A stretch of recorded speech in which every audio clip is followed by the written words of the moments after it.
You spend your whole life, decades and decades, accumulating memories and associations, and you develop a personality of who you are based on your experience and memories. And this disease just comes in and rips all that right out. She's a clever thief.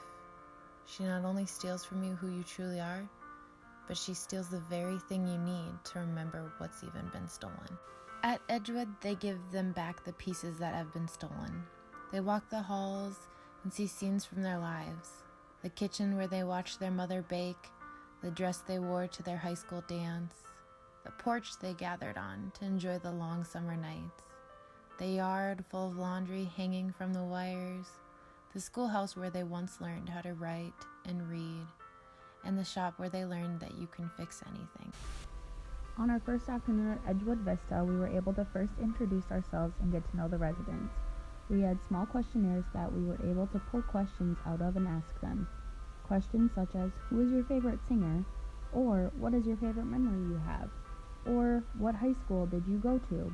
Just simple things that they were able to answer about themselves for us to have more knowledge. We then used essential oils with them. We did simple activities including them with the residents, such as guessing which oil we were passing around for them to smell and tell us which one they thought it was. Lavender and orange were their favorites because they were able to pick it out by things that they were reminded of with this. We discussed about how these oils are helpful for medical use. We ended our first session by playing a game with pool noodles and a balloon. That gave us some time to bond with them some more, with also some slight physical activity for them. I really enjoyed the first day. It was a great opportunity to incorporate some youth into their lives, and the residents expressed that as well. On the second day, we started out with some simple exercises that work their arms, legs, and core. The residents could do these exercises while sitting in their chairs, so it was not too difficult. Once everyone was familiar with the exercises, we incorporated them into exercise bingo. For this game, we took turns calling out various exercises, and if the residents had the exercise listed on their bingo sheet, they would complete the exercise and mark it off. We also played beanbags with the residents. They loved playing beanbags and made their teams based on their hometown high school mascot. Their sense of humor and smiles made everything so much more fun and exciting.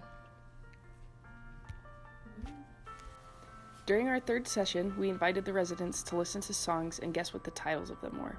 This was a fun activity to observe because you could tell that the residents didn't always recognize us from the week before or remember other details about themselves or their lives, but they would immediately remember the lyrics to the songs being played, and some of them were even remembering the artists of the songs. After that activity, we had the residents move to the living room where we played a trivia game. Again, this activity was interesting because of the details and facts that their brains were still retaining. There was an impressive amount of knowledge held about different presidencies, especially facts regarding John Kennedy. The music activity was beneficial because research has found that the salience network of the brain is not as affected by dementia as other regions of the brain are. When people with dementia can listen to music that they recognize, it can decrease anxiety levels because there is a familiarity in a world that has become so disorienting.